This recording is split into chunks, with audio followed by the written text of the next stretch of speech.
The Midnight Gang by David Williams and illustrated by Tony Ross. Chapter 30. An Old Friend. Meanwhile, Teen 2, or George as he was known, was busy working through his floors. The boy was crawling along the wards on his hands and knees. George already had quite a haul of balloons that he had borrowed from the patients. All said get well soon on them and had probably been given by a loved one. However, George was too excited to feel any guilt. With every balloon he was getting closer to his dream of flight. The tricky part was holding on to his bunch of balloons while untying others. Soon George had large bunches of balloons tied to both arms and both legs, yet still he needed more and more and more. Just as he was crawling out of the final ward on the 29th floor, a voice called out, "George!" The boy would know that voice anywhere. It was the voice of his local newsagent. "Raj?" "Yes, it's me, Raj, George. My favourite customer. Did you receive the tins of chocolate I sent you?" "Yes, thanks a bundle." "I was worried about you when I heard you had to have your tonsils out." "I'm feeling much weller now, thanks, Raj. Those chockies have really cheered me up." The newsagent smiled. Good, and again good. They were the absolute best tins of chocolate in my shop, left over from a few Christmases ago, only a few years out of date." "Still, it was nice of you, mate." "Come back soon, George. Takings are down since you haven't been coming in." "I will," replied the boy with a chuckle. "What are you doing here in the hospital?" The newsagent was sitting up in bed in his pyjamas with his fingers bandaged. 2 nights ago I was involved in a very serious stapler accident. I was in my shop stapling some prices to products. I had some very special offers on. 100 pencils for the price of 99. Buy a ton of toffees, get 1 toffee absolutely free. Second-hand birthday cards with the names Tipexed out, half price. And somehow I managed to staple my fingers together. "Ouch," replied George. "That sounds well painful." "It was," said Raj mournfully. "I would not advise you stapling your own fingers together to anyone."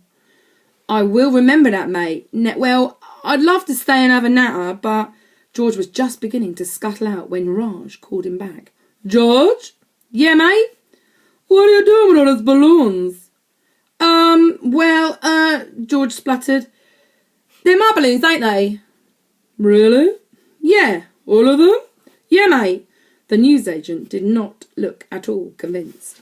"Well, one says, get well soon, Mum," he said. "I think there was a mix-up at the balloon shop." Replied Raj, unconvinced. "But what are your balloons all doing down here? The children's ward is very up on the top floor of the hospital." George thought for a moment. "They floated down, didn't they?" he replied. "But these balloons only float up." "Well, I can't stay nattering all night," said George, turning to go. "Oh, my favourite customer, please, would you please do your favourite newsagent a favour?" he asked. "Sorry, mate, I gotta go." "It will only take a moment of your time. Thank you kindly, George, my favourite customer." "What is it then?" sighed the boy. "Well, the food in this hospital has been shocking. This very nice lady called Tootsie comes round with a trolley, promising she has everything on it. You ask for something and then it turns out she's only got a cheese triangle and a sachet of brown sauce." "Yeah, I know. You and I both love our grub." "We certainly do," said Raj, slapping his tummy. "So as a thank you for the chocolates, please would you get your favourite newspaper agent a takeaway? I would call one for myself, but since the stapling incident, I can't use my fingers." With that, Raj displayed his bandaged fingers. "Can I come back later, mate?" "I worry I may have wasted away by then," he said, slapping his large round tummy again, which looked big enough to fit a beach ball inside. "So please can you take my order now?" "Will I need to write it down?" No, it's just a couple of things. It would be very easy to remember." "Okay," replied the boy. "Off you go." "Thank you. So, I would like an onion bhaji, samosa, chicken jalfrezi, aloo cha, tandoori king prawn masala, poppadoms."